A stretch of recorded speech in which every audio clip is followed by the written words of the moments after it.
দেশে বিদেশে দফায় দফায় কমছে স্বর্ণের দাম।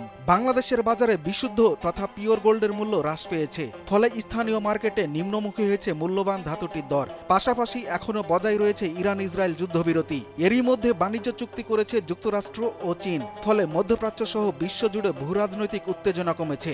এতে আন্তর্জাতিক বাজারে স্বর্ণের ব্যাপক দরপতন ঘটেছে। কেবল 28 জুন বিশ্ববাজারে স্বর্ণের দাম কমেছে 2%। প্রতি আউন্সের দাম স্থির হয়েছে $3,256। গত 4 সপ্তাহের মধ্যে যা সর্বনিম্ন।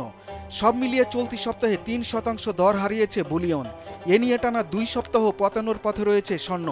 বিশ্লেষকরা বলছেন, এ ধারা অব্যাহত থাকলে গুরুত্বপূর্ণ ধাতুটির মূল্য আরও কমবে। গত বৃহস্পতিবার সন্ধ্যায় একটি বাণিজ্য চুক্তি কাঠামোর বিষয়ে একমত হয়েছে যুক্তরাষ্ট্র ও চীন। এছাড়া চলতি সপ্তাহের শুরুতে ইরান ইসরায়েলের মধ্যে যুদ্ধবিরতি হয়েছে, এখনও তা কোনো পক্ষ ভঙ্গ করেনি।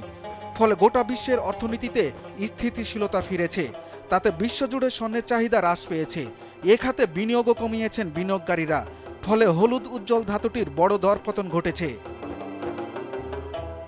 বিশ্বখ্যাত আর্থিক প্রতিষ্ঠান আরজেও ফিউচার্সের জ্যেষ্ঠ বাজার কৌশলবিদ ড্যানিয়েল প্যাভিলোনিস বলেন, আগামীতে বিশ্ব শান্ত থাকলে স্বর্ণের দাম পড়তির দিকে থাকবে।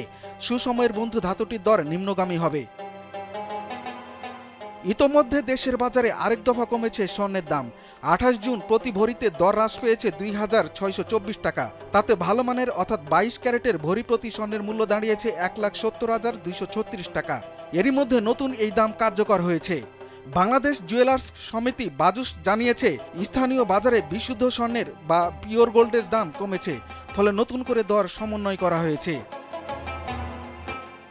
এর আগে 24 জুন দেশের বাজারে স্বর্ণের দাম 2,192 টাকা কমেছিল। তাতে উন্নত মানের অর্থাৎ 22 ক্যারেটের এক ভরি স্বর্ণের দাম দাঁড়িয়েছিল 1,72,860 টাকা। এর আগে গত 23 এপ্রিল দেশে স্বর্ণের মূল্য বৃদ্ধি পায়। তাতে প্রতি ভরি 22 ক্যারেটের দাম উঠে 1,77,888 টাকায়। দেশের ইতিহাসে সেটি এখন পর্যন্ত সর্বকালের সর্বোচ্চ দাম। দুরুল হক, ভোরের কাগজ।